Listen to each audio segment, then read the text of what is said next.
आज जो मैं आपको एक्सपीरियंस शेयर करूंगा ना प्रॉपर्टी फील्ड का, ये आप समझ लें आपके दिमाग की ना बत्ती जला देगा। एक हमारे कस्टमर ही हैं जो मैंने एक्सपीरियंस किया है और मैं चाहता हूं कि ये सब लोग ये एक्सपीरियंस करें, सब लोग को ये जो अनुभव है इसका फायदा हो। हमारे एक क्लाइंट हैं, सौरभ नाम है इनका। तो उन्होंने ये डिसाइड किया दिमाग में कि मेरे पास 1 रुपया नहीं है, जॉब है मेरी लगभग 70-80,000 की मेरी इनकम है, बट मेरे पास 1 रुपया भी डाउन पेमेंट नहीं है और मुझे प्रॉपर्टी खरीदना है लगभग 70-80 लाख रुपए की। अब ये कैसे पॉसिबल है, आप समझ सकते हैं कैसे पॉसिबल है। इसका मैं जो उन्होंने किया है वो मैं आपसे शेयर कर रहा हूँ। मेरे दिमाग में तो पहले भी था, लेकिन मैं उनकी बातें आज बता दूं। तो उन्होंने क्या किया, पहले आइडिया लगाया कि किसी तरह से मेरे पास 2-5 लाख रुपए आ जाए। 2-5 लाख यानी कि कम से कम एटलीस्ट मैं 5% उसको पेमेंट कर सकूं और उसका स्टाम्प ड्यूटी रजिस्ट्रेशन के पैसे के लिए एटलीस्ट 7-8 लाख रुपए मुझे मिले। कम से कम 10-12 लाख रुपए का अरेंजमेंट उन्होंने टारगेट किया। तो सबसे पहले उन्होंने क्या किया कि एक 7-8 लाख रुपए का तो उन्होंने पर्सनल लोन ले लिया, है ना, पर्सनल लोन। और उसी में उन्होंने पूरा का पूरा, दोस्तों आप समझिए, कोई गेम कर दिया उन्होंने। आपको मैं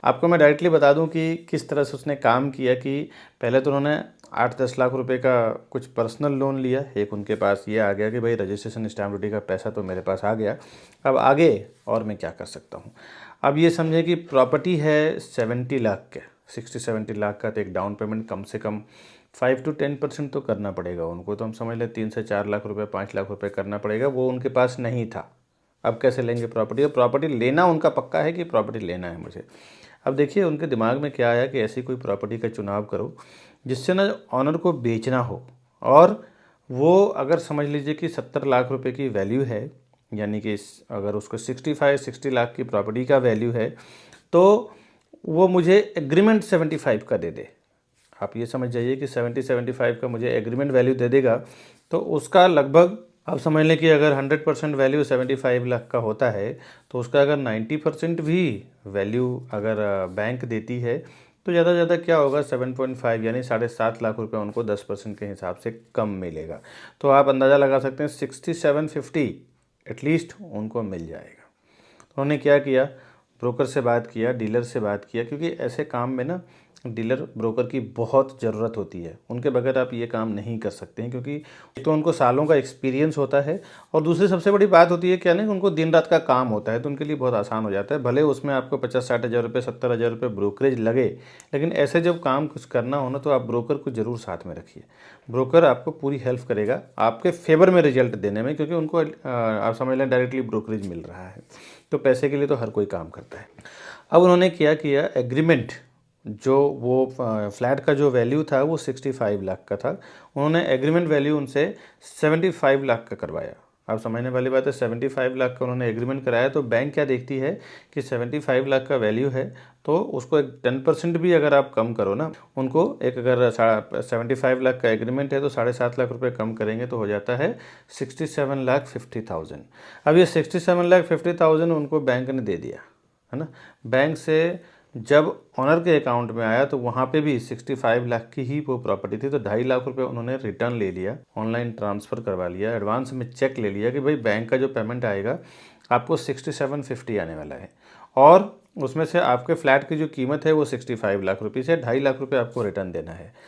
अब आप इसमें समझिए, उनका सैलरी था अच्छा, लोन वैसे एक बार बता दूं, बहुत कम प्रॉपर्टी ऐसा मिलता है जिसका एग्रीमेंट बढ़ा के देते हैं, क्योंकि क्या होता है ना, प्रॉपर्टी गेन टैक्स इसमें 28-30% लगता है। लेकिन हाँ, जिसको प्रॉपर्टी अगेंस्ट प्रॉपर्टी लेना है तो वहाँ पे आपका काम आसान हो जाता है। वहाँ पे काम ये आसान हो जाता है कि प्रॉपर्टी अगेंस्ट प्रॉपर्टी अगर आप खरीदते हैं ना, तो वहाँ पे आपको गेन टैक्स नहीं लगता है, क्योंकि आप एक प्रॉपर्टी अगर सपोज़ करें कि आप 65 लाख में बेच रहे हैं और सामने 65 लाख में खरीद रहे हैं, तो वहाँ पे आपको गेन टैक्स नहीं लगता है। लेकिन वही प्रॉपर्टी अगर आपने 50 लाख में ख़रीदा है और 65 लाख में बेच रहे हैं 3 साल 4 साल के बाद, और उस पैसे का कोई और आप यूज़ कर रहे हैं, तो वहाँ पे आपको 28-30% गेन टैक्स लगता है। और ये लगता ही है, इसमें आप कुछ नहीं कर सकते। तो ये एक सॉल्यूशन है, उसी सॉल्यूशन के साथ आप भी इस टाइप के प्रॉपर्टी में कर सकते हैं काम। इसमें आपको जीरो इन्वेस्टमेंट में प्रॉपर्टी बन जाती है दोस्तों। तो इस तरह से उन्होंने आप देखें तो ज़्यादा से ज़्यादा 5-7 लाख 8 लाख रुपए उन्होंने इंतजाम किया। वो भी बाद में 2.5 लाख रुपए आया तो उन्होंने उसमें भी रीपे कर दिया 2-3 लाख रुपए का। ये भी समझने वाली बात है, 2-3 लाख रुपए का रीपे कर दिया और उनकी प्रॉपर्टी ऑलमोस्ट समझिए कि विदाउट इन्वेस्टमेंट एक 5-6 लाख रुपए की इन्वेस्टमेंट, अगर आप 65 लाख की प्रॉपर्टी ले रहे हैं तो 5-6 लाख रुपए का इन्वेस्टमेंट कोई बहुत बड़ा ये नहीं होता। वो भी 5-6 लाख रुपए तो उन्होंने पर्सनल लोन से लिया था। इसको हमारे रियल एस्टेट में पर्सनल लोन और होम लोन को HL और PL कहते हैं। तो उन्होंने PL लिया और PL लेने के बाद फिर उन्होंने प्रॉपर्टी फाइनलाइज किया, ज़्यादा एग्रीमेंट बढ़वा के ले लिया, उसी में से 10% कम करा के बैंक से लोन ले लिया पूरा का पूरा। अभी वो घर में रह रहे हैं 2-3 महीनों से, और कल परसों हमारी मुलाकात हुई थी तो मैंने सोचा ये एक एक्सपीरियंस आपसे शेयर करूं कि जिनके पास जीरो डाउन पेमेंट है वो भी इस टाइप का कुछ कर सकते हैं और प्रॉपर्टी बना सकते हैं दोस्तों, जीरो इन्वेस्टमेंट में। देखो क्या है ना, प्रॉब्लम ये है कि आदमी लोन में इस्तेमाल होना शुरू हो जाता है, लेकिन नियम क्या है कि लोन को इस्तेमाल करके आप अपने जीवन को बेहतर बनाइए। लोन में इस्तेमाल होना शुरू हो जाएंगे तो फिर आपको तकलीफ हो जाएगी। कितने लोग तो देखता हूँ खाने पीने की भी तकलीफ हो जाती है कभी कभी लोन का EMI भरने में। दोस्तों लोन का इस्तेमाल करना सीखिए, लोन के पूरे प्रोसेस को इस्तेमाल करना सीखिए। ये नहीं कि लोन में इस्तेमाल हो रहे हैं 20 साल 30 साल तक भरते जा रहे हैं भरते जा रहे हैं भरते जा रहे हैं, ऐसा नहीं है। लोन को इस्तेमाल करना सीखिए, उसके बनाए हुए प्रोसेस को इस्तेमाल करिए। ये नहीं कह रहा हूँ कि आप किसी पर्टिकुलर बड़े बिजनेसमैन के जैसा पैसा लेके भाग जाइए ताकि आपको जेल हो जाए और नाम खराब हो जाए, ऐसा भी मत करिए। आप लोन का सही तरीके से इस्तेमाल करें, उसी में देखेंगे अपने प्रॉपर्टी को, अपने पैसे को आप मल्टीप्लाई कर पाएंगे। दोस्तों कैसा लगा ये एक्सपीरियंस आप हमें कमेंट में ज़रूर बताएं, और जिन लोगों को ये नहीं नॉलेज है तो उनको आप ये शेयर करें ताकि उनको भी अगर इस टाइप की कुछ नॉलेज की ज़रूरत हो तो ये वीडियो ज़रूर शेयर करें ताकि उनको भी फ़ायदा हो दोस्तों। और भी कुछ नए आइडियाज़ आता है तो मैं आपसे शेयर करता रहूँगा हमारे यूट्यूब के ज़रिए। मिलूँगा दोस्तों नेक्स्ट वीडियो में, तब तक के लिए नमस्कार फ्रेंड्स।